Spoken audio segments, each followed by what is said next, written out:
नमस्कार साथियों, जय हिंद। आप सभी का स्वागत है RLGS स्टडी यूट्यूब चैनल में। आज की वीडियो में हम लेकर आए हैं इतिहास का सेशन, और इतिहास के सेशन में हम डिस्कस करने वाले हैं मुग़ल एम्पायर के बारे में। मुग़ल साम्राज्य जिसका कि टाइम पीरियड 1526 से 1707 और आपका जो है या फिर 1526 से 1857 तक जो है इसका कंप्लीट टाइम पीरियड माना जाता है। परंतु मुख्य रूप से जो मुग़ल साम्राज्य काफ़ी ज़्यादा प्रसारित रहा 1526 से लेके 1707 तक। 1707 में जो आपका औरंगज़ेब था, औरंगज़ेब की मृत्यु सन 1707 में हो जाती है। और सन 1707 के बाद जो औरंगज़ेब के उत्तराधिकारी थे वो इतने कैपेबल नहीं थे कि विदेशी शक्तियाँ या फिर आपके जो विदेशी जो आक्रमण हुए उन आक्रमणों से भारत की रक्षा कर सके और भारत को एकता के सूत्र में बांध कर रख सके। वो इतने कैपेबल नहीं थे।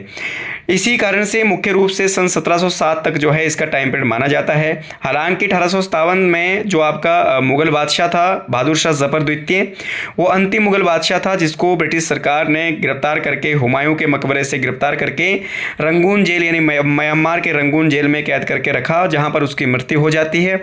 और उसकी मृत्यु के साथ ही भारत से मुग़ल साम्राज्य का सफाया हो जाता है। तो आज की वीडियो में हम इसी पार्ट नंबर 1 में इन सभी चीज़ों के बारे में डिस्कस करने वाले हैं कि किस तरीके से मुग़ल साम्राज्य की स्थापना बाबर ने की थी भारत में, और किस तरीके से बाबर जो है भारत आया था और भारत में आकर के मुग़ल साम्राज्य को स्थापित किया था। और बाबर के द्वारा महत्वपूर्ण किए गए कार्यों को लेकर भी हम आज की वीडियो में डिस्कस करने वाले हैं। तो लगातार बने रहिए हमारे चैनल के साथ। अगर आप हमारे चैनल पर नए हैं, चैनल को लाइक कर लीजिएगा, सब्सक्राइब कर लीजिएगा और वीडियो को ज़्यादा से ज़्यादा शेयर कर लीजिएगा। और दोस्तों वीडियो को पूरा ज़रूर देखिएगा, क्योंकि अगर आप आधी अधूरी वीडियो को वॉच करते हैं तो इस तरीके से आपको ये समझ नहीं आएगा कि किस तरीके से जो है मुग़ल एम्पायर की जो शुरुआत और किस तरीके से अलग अलग शासकों ने इसमें शासन किया। तो चलिए बढ़ते हैं आगे हम सबसे पहले बात करने वाले हैं बाबर के बारे में या मुग़ल साम्राज्य के बारे में। तो सबसे पहले अगर हम यहाँ पर डिस्कस करें मुग़ल साम्राज्य या मुग़ल काल के बारे में बात करें, तो जैसा कि मैं आपको पहले ही बता चुका हूं कि मुग़ल साम्राज्य का जो टाइम पीरियड है वो 1526 से लेके 1707, ठीक है, 1526 से लेके 1707 या फिर आपका जो है 1857 भी आप कह सकते हैं, ठीक है। कंप्लीट जो टाइम पीरियड है वो 1857 है। मुख्य रूप से 1707 तक माना जाता है किसका, मुग़ल साम्राज्य का। तो मुग़ल साम्राज्य के अंदर जो है किन किन शासकों ने 1707 तक शासन किया उसके बारे में हम यहाँ पर डिस्कस कर रहे हैं। तो जैसे कि मुग़ल साम्राज्य के जो शासक है वो क्या कहलाते थे, बादशाह। क्या कहलाते थे दोस्तों, बादशाह कहलाते थे, ठीक है। क्या कहलाते थे, बादशाह। मुग़ल शासक जो है अपने आप में क्या कहलाते थे, मुग़ल बादशाह। तो इसी तरीके से हम यहाँ पर इसको लिख देंगे बादशाह, ठीक है, बादशाह, इस तरीके से। तो बादशाह की अगर हम बात करें तो इसी तरीके से यहाँ पर आपने इसको कर देना है, डी की जगह जे कर देना है। क्या बन जाएगा, बादशाह। क्या बन जाएगा, BHAJSA, बादशाह बन जाएगा ये। तो इस तरीके से आपने इसको ध्यान रखना है। ये सीक्वेंस वाइज जो है बिल्कुल मुग़ल जो है शासकों के नाम है। जैसे B4 यहाँ पर बाबर है, H4 यहाँ पर हुमायूं है, A4 यहाँ पर अकबर है, J4 यहाँ पर जहांगीर है, S4 यहाँ पर शाहजहाँ है और A4 यहाँ पर औरंगज़ेब है। इस तरीके से मुग़लों के अंदर जो 1707 तक का जो टाइम पीरियड है, इस तरीके से अलग अलग शासकों ने बिल्कुल सिक्वेंसली रूप से क्या है शासन किया। सबसे पहले आया बाबर का टाइम पीरियड था 1526 से लेके 1530 तक, ठीक है। और इस तरीके से बाबर का जो पुत्र था वो हुमायूं का जो टाइम पीरियड था 1530 से लेके 1556। और इसी तरीके से आगे हुमायूं का जो पुत्र था अकबर का टाइम पीरियड था 1556 से लेके 1605 तक। और इसके बाद उसका जो पुत्र है जहांगीर ने जो शासन किया 1605 से लेकर 1627 ईस्वी तक।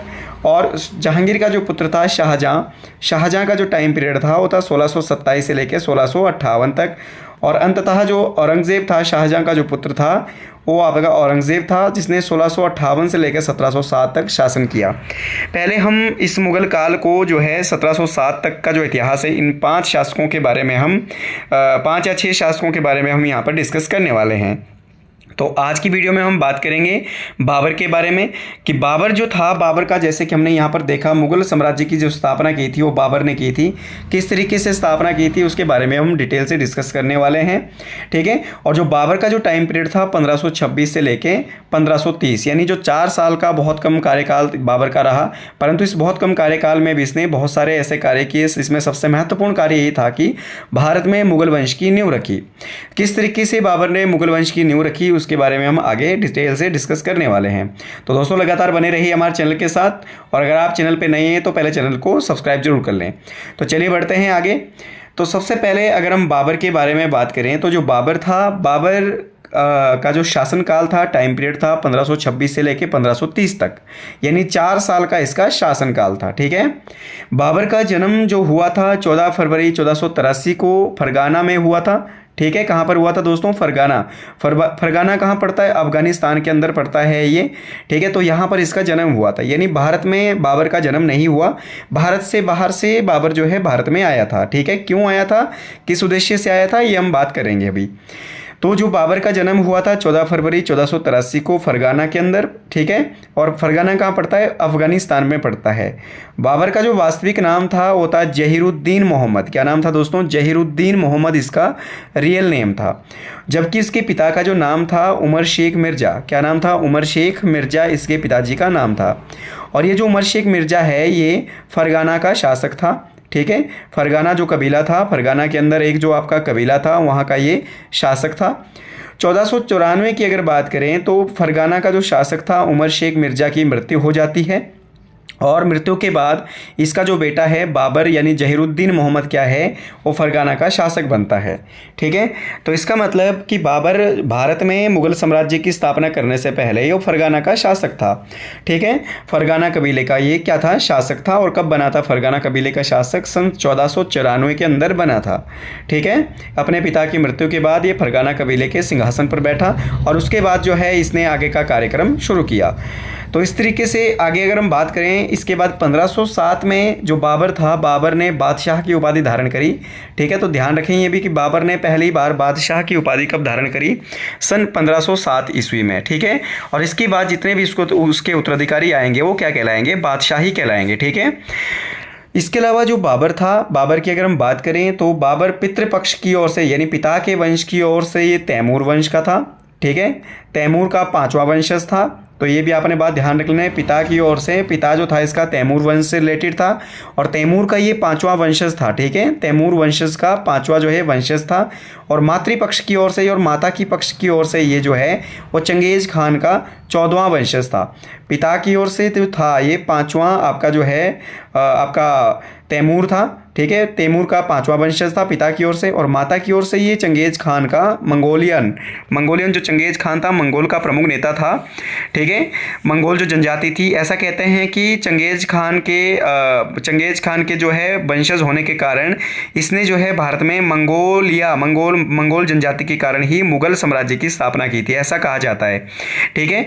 तो ये मातृपक्ष की ओर से आपका जो है चंगेज खान का 14वां वंशज था, और पिता की ओर से आपका जो है तैमूर वंश का 5वां वंशज था। कौन? आपका बाबर। और 1507 में इसने बाबर आपके जो है बादशाह की उपाधि धारण करी थी। क्लियर। इसी के साथ अगर हम बात करें बाबर की, तो बाबर के जो पुत्र थे वो 4 पुत्र थे इसके, जिनमें से हुमायूं था, कामरान था, अस्करी था और हिंदाल था। ये इसके 4 पुत्र थे। कौन कौन? हुमायूं, कामरान, अस्करी और हिंदाल, ये इसके कुल 4 पुत्र थे। तो बाबर की अगर बात करें तो बाबर जो फरगाना जो कबीले का ये शासक था पहले, तो फरगाना एक छोटा सा कबीला था जिसकी सीमाएं काफ़ी ज़्यादा संकुचित थी या फिर आपकी काफ़ी ज़्यादा सीमित थी। और बाबर एक महत्वाकांक्षी शासक था जो कि एक विस्तृत साम्राज्य की स्थापना करना चाहता था। इसी उद्देश्य से उसने अपने साम्राज्य के विस्तार करने के लिए अपने आसपास के क्षेत्रों पर क्या है लगातार आक्रमण करने शुरू कर दिए। इसी उद्देश्य से उसने भारत की धन संपत्ति को प्राप्त करने के लिए, धन संपदा को प्राप्त करने के उद्देश्य से भी भारत पर क्या है लगातार आक्रमण किया और भारत के में लूटपाट करके उसने जो है आपका काफ़ी ज़्यादा जो धन संपदा वो प्राप्त कर ली थी। तो इससे पहले भी यानी 1526 का जो पानीपत का युद्ध हुआ उससे पहले भी उसने कईयों बार भारत पर आक्रमण कर चुका था ये, ठीक है। तो इसने जो पहली बार भारत पर आक्रमण किया तो बाबर द्वारा भारत पर प्रारंभिक अभियान की अगर बात करें तो ऐसे कौन कौन से आक्रमण थे जो बाबर ने 1526 से पहले जो है भारत पर कर चुका था। तो देखिए दोस्तों, सबसे पहले ये 1519 में इसने जो है भारत पर आक्रमण किया और यूसुफ जी जाति के खिलाफ इसने आक्रमण किया। इनको परास्त करके, उनको लूटपाट करके वहाँ से संपदा प्राप्त करके वापस फरगाना लौट जाता है, ठीक है। 1519 में फिर दोबारा इसने पेशावर जो आज पाकिस्तान में पड़ता है उसको लूटा और उसके पश्चात ये वापस कहाँ चला जाता है, आपका फरगाना चला जाता है। तो 1519 में 2 बार इसने भारतीय क्षेत्रों पर क्या है आपके आक्रमण किए। 1520 में इसने सियालकोट पर आक्रमण किया और वहाँ की धन संपदा को प्राप्त किया और इसके पश्चात जो है आपका वापस फरगाना चला जाता है। और इसी के चलते आगे 1524 में इसने पंजाब, जो आपका पंजाब है, पाकिस्तान पंजाब वाला एरिया है, वहाँ पर आक्रमण किया और उसको वहाँ को उस जगह को लूटपाट करके क्या है वापस फरगाना चला जाता है। तो इसने 4 अभियान जो है प्रारंभ में भारत पर किए थे, ठीक है। पानीपत के युद्ध से पहले ही उसने 4 अभियान क्या है भारत पर कर लिए थे। इसी के चलते अगर आगे हम बात करें तो जब इसने 1524 की अगर हम बात करें, 1500 की सीरीज़ की अगर हम बात करें, 1524 और 26 के बीच की अगर बात करें तो इन दिनों में दिल्ली में जो आपका जो सिंहासन रूढ़ थे वो थे दिल्ली सल्तनत का शासक इब्राहिम लोदी, जो कि अपने जनता में काफ़ी ज़्यादा बदनाम था और काफ़ी ज़्यादा पारिवारिक षड्यंत्र के कारण काफ़ी ज़्यादा वहाँ पर जो है षड्यंत्र का माहौल बना हुआ था।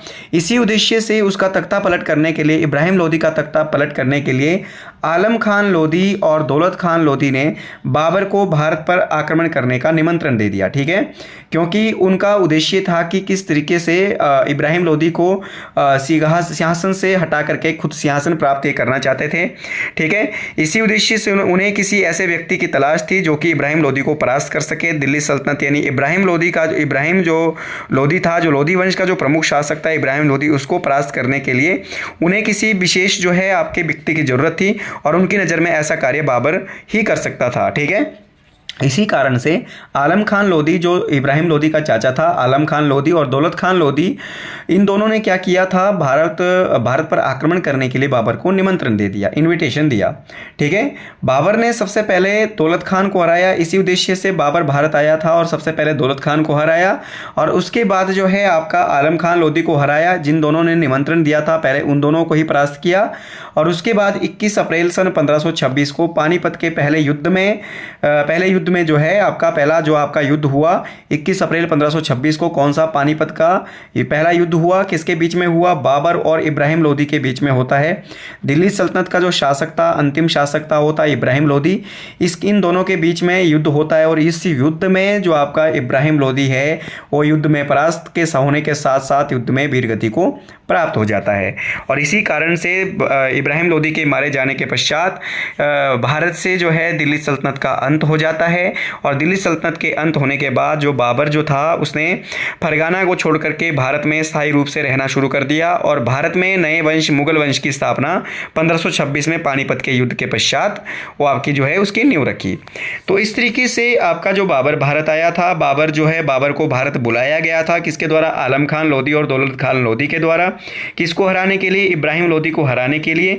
और इसी उद्देश्य से 21 अप्रैल 1526 को पानीपत के पहले युद्ध में आपके जो है इब्राहिम लोदी को परास्त किया, किसने, बाबर ने। और इसको परास्त करने के बाद दिल्ली सल्तनत का अंत हो जाता है और दिल्ली सल्तनत के अंत होने के पश्चात मुगल साम्राज्य की स्थापना बाबर ने भारत के दिल्ली के अंदर जो है वो की थी। तो ये तो हमने बात किया किसके बारे में, आपका जो है बाबर के द्वारा मुगल वंश की नींव रखने के संदर्भ में। इसी के चलते जैसा कि हमने बात किया कि ये जो युद्ध हुआ ये 21 अप्रैल 1526 को पानीपत का जो पहला युद्ध हुआ ये बाबर और इब्राहिम लोदी के बीच में हुआ, जिसमें इब्राहिम लोदी क्या है आपका मारा जाता है। इब्राहिम लोदी दिल्ली सल्तनत का एकमात्र ऐसा सुल्तान था जो आपका जो है युद्ध में मारा गया। दिल्ली के सुल्तान यानी जो 1206 से लेके 1526 का जो कार्यकाल है, 1206 से लेके 1526 तक का जो कार्यकाल है उसे दिल्ली सल्तनत के नाम से जाना जाता है। और दिल्ली सल्तनत में मुख्यतः 5 वंशों ने शासन किया, जिसमें गुलाम वंश था, खिलजी वंश था, तुगलक वंश था, सैयद वंश था और लोधी वंश था। और इसी लोधी वंश का अंतिम शासक कौन था? इब्राहिम लोधी था। और इस वंश में जितने भी शासकों ने शासन किया वो कोई भी शासक ऐसा नहीं था जो युद्ध में वीरगति को प्राप्त हुआ। सारे के सारे जो शासक थे वो एक दूसरे के द्वारा किए गए षड्यंत्र या फिर आपका जो है एक दूसरे के द्वारा की गई हत्याओं के जो है ये शिकार हुए। ठीक है, हालांकि जो आपका इब्राहिम लोधी था वो एकमात्र ऐसा व्यक्ति था, जो ऐसा शासक था जो आपका जो है युद्ध में वीरगति को प्राप्त हुआ, वो था दिल्ली सल्तनत का मुख्य शासक इब्राहिम लोधी। ये दोस्तों अगली जो वीडियो हम बात करेंगे, अगला जो हिस्ट्री का सेशन होगा वो दिल्ली सल्तनत के बारे में रहेगा, जो 1206 से लेकर हम 1526 तक जिसको डिस्कस करेंगे नेक्स्ट पार्ट के अंदर। ठीक है, इसके अलावा आगे हम बात करें इसमें, तो बाबर ने इस युद्ध में पहली बार गोला बारूद का प्रयोग किया था। ठीक है, तो ऐसा भी कहा जाता है कि बाबर ने सबसे पहले, बाबर की जीत का मुख्य कारण ये भी माना जाता है कि बाबर ने सबसे पहले पहली बार जो भारत में गोला बारूद या बारूद क्रांति या फिर विस्फोटक पदार्थों का प्रयोग किया, क्योंकि भारत के जो राजा महाराजा थे उनको इस संदर्भ में किसी प्रकार का कोई ज्ञान प्राप्त नहीं था कि आपका किसी युद्ध में गोला बारूद का प्रयोग भी किया जा सकता है, तोपों का यूज भी किया जा सकता है। ठीक है, भारत में जो युद्ध होते थे वो आपके तलवार, भाले, बर्छी या फिर आपका जो है धनुष, तीर और कमान से लड़े जाते थे, परंतु बाबर ने पहली बार गोला बारूद का प्रयोग किया पानीपत के युद्ध में, जिसके कारण इब्राहिम लोधी की सेना में जो है वो भगदड़ मच जाती है और इसी कारण से इस युद्ध में बाबर को जीत जो है आपकी विजय प्राप्त हो जाती है। ठीक है, तो बाबर ने कई बार प्रश्न आ जाता है एग्जाम के अंदर कि गोला बारूद का प्रयोग जो है बाबर ने सबसे पहले किस युद्ध में किया था, तो किया था पानीपत के पहले युद्ध में। और बाबर ने इस युद्ध में तुगलमा युद्ध पद्धति का प्रयोग किया था, तो ये भी आपने बात ध्यान रख लेना है, तुगलमा युद्ध पद्धति का प्रयोग हुआ था। बाबर के इस युद्ध में जो प्रमुख जो तोपची थे, जो तोप चलाने वाले जो प्रमुख व्यक्ति थे, उनका नाम था उस्ताद अली और मुस्तफ़ा अली। ठीक है, 2 प्रमुख तोपची थे जिनका नाम था उस्ताद अली और आपका जो है मुस्तफ़ा अली। ये बाबर के प्रमुख तोपची थे जिन्होंने बाबर को जो है पानीपत के पहले युद्ध में विजय दिलाने का जो श्रेय है इनको जाता है। 1526 में बाबर ने भारत में मुगल वंश की नींव रखी और इसके पश्चात जो है बाबर ने मुगल साम्राज्य को भारत में विस्तृत करने के लिए, अपने जो सीमाओं को विस्तृत करने के लिए क्या है कईयों सारे युद्ध लड़े और 4 साल शासन करने के पश्चात जो उसने मुख्यतः 4 युद्ध लड़े जो प्रमुख युद्ध थे, जिनमें से प्रमुख युद्ध थे आपके, जिसमें सबसे पहला जो हमने बात कर लिया है पानीपत का युद्ध, यानी ट्रिक आप कह सकते हैं 1526 में पानी पिया। ठीक है, 1526 में पानी पिया, 1527 में खाना खाया, फिर उसके बाद आपका जो है चल दिया, उसके बाद घर गया और उसके बाद मर गया। इस तरीके से आप ट्रिक रख सकते हैं, जैसे पानी पिया का मतलब है पानीपत का युद्ध। ठीक है, 1526 में। ठीक है, ये जो युद्ध हुआ था बाबर और इब्राहिम लोधी के बीच में हुआ था, जिसमें बाबर जीत जाता है, इब्राहिम लोधी हार जाता है। और बाबर ने 4 साल के जो शासनकाल है 1526 से लेकर 1530 तक, इसके बीच में जितने भी युद्ध लड़े उस सभी युद्धों में बाबर ने विजय प्राप्त करी। कोई भी ऐसा युद्ध नहीं था जिसमें बाबर पराजित हुआ था।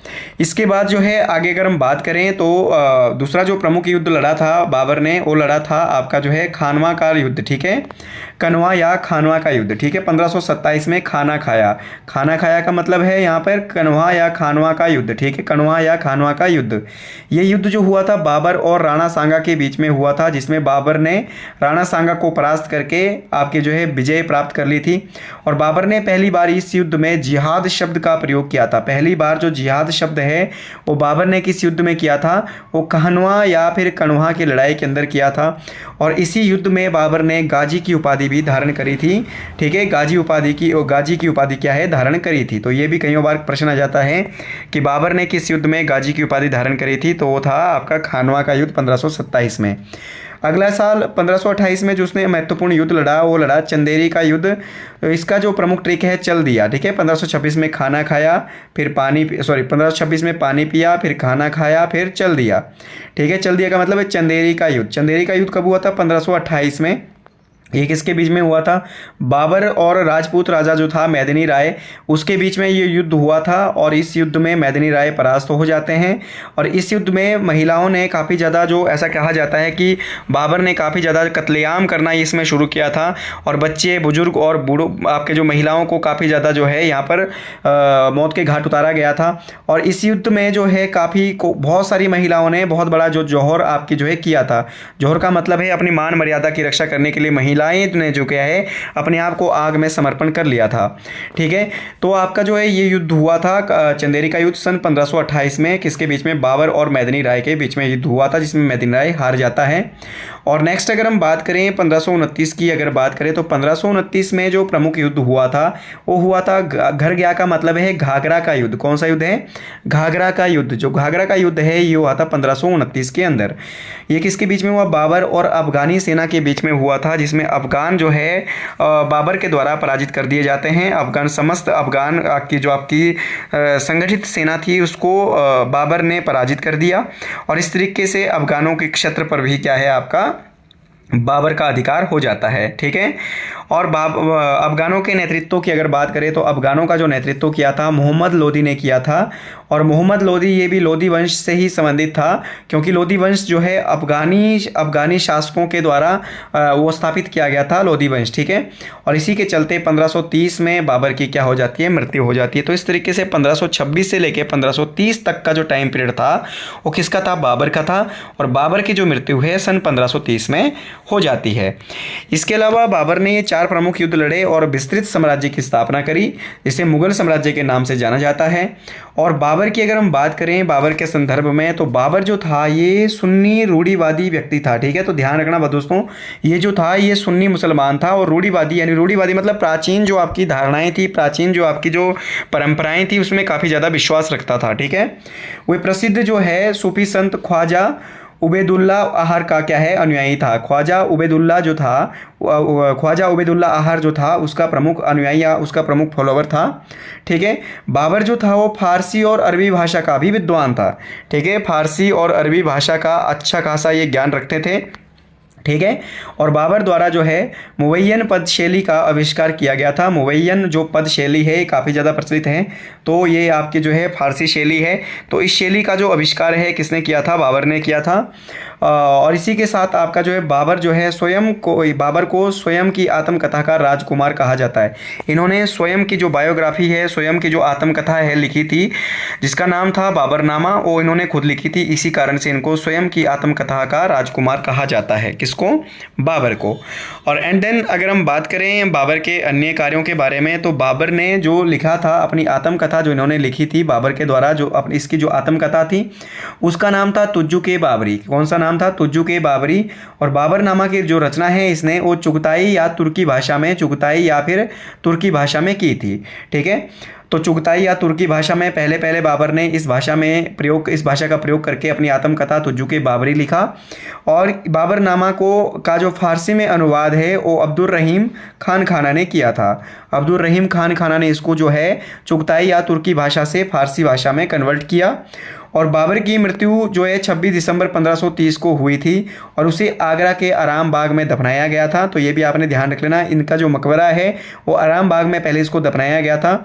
और इसके बाद जो है शेरशाह सूरी के शासनकाल के दौरान, जब शेरशाह सूरी का टाइम पीरियड था, तब उसी समय उसके शरीर को आराम बाग से खोद कर निकाला गया था और उसके बाद उसके जो अवशेष है उसे काबुल में ले जा करके दफनाया गया। और आज भी जो बाबर का मकबरा है वो काबुल के अंदर है। ठीक है, कहाँ पर है? काबुल के। हालांकि उसको पहले आगरा के आराम बाग में दफनाया गया था और बाद में उसके जो कंकाल है, जो अवशेष है, उसको जो है निकालने के पश्चात उसे बाद में कहाँ पर दफनाया गया था? काबुल में दफनाया गया था। इस तरीके से भारत से बाहर इसका आज मकबरा है। कहाँ पर? काबुल आपका जो है अफगानिस्तान के अंदर। तो ये हमने बात करी किसके बारे में? आपका जो है बाबर के बारे में। और बाबर की मृत्यु के बाद जो उसका जो पुत्र था हुमायूं, ठीक है, वो आपका क्या है? अगला मुगल बादशाह बनता है। और उसके बारे में हम अगली वीडियो में बिल्कुल डिटेल से डिस्कस करने वाले हैं कि किस तरीके से हुमायूं ने आपका जो है मुगल शासन की जो बागडोर है वो संभाली और किस तरीके से आपका जो है इसी समय जो है शेरशाह सूरी ने बिल्कुल आपका जो है हुमायूं के साथ काफ़ी ज़्यादा संघर्ष किया। और हुमायूं ने भी क्या है काफ़ी काफ़ी जो है युद्ध उनके साथ लड़े हुमायूं, और आपका जो है किसके साथ, अफगानों के साथ जो है काफ़ी संघर्ष हुए आपस में, और इसी कारण से हुमायूं को भारत छोड़कर भागना पड़ता है और यहाँ पर द्वितीय अफगान राज्य की स्थापना शेरशाह सूरी के द्वारा की जाती है। इन तमाम चीज़ों को लेकर के हम अगली वीडियो में बिल्कुल डिटेल से डिस्कस करने वाले हैं दोस्तों। आई होप आपको वीडियो पसंद आई होगी, और अगर वीडियो पसंद आई है तो कमेंट बॉक्स में ज़रूर आप लिख कर बताइएगा कि आपको वीडियो कैसी लगी है। और अगर आप हमारे चैनल को आपका जो है हमारे चैनल के साथ अगर आप नए जुड़े हैं तो पहले चैनल को सब्सक्राइब कर लीजिएगा, लाइक कर लीजिएगा वीडियो को, और ज़्यादा से ज़्यादा शेयर जरूर कर लीजिएगा। तो चलिए मिलते हैं नेक्स्ट वीडियो के साथ, पार्ट नंबर 2 के साथ। इसी के साथ जय हिंद, जय भारत, जय हिमाचल।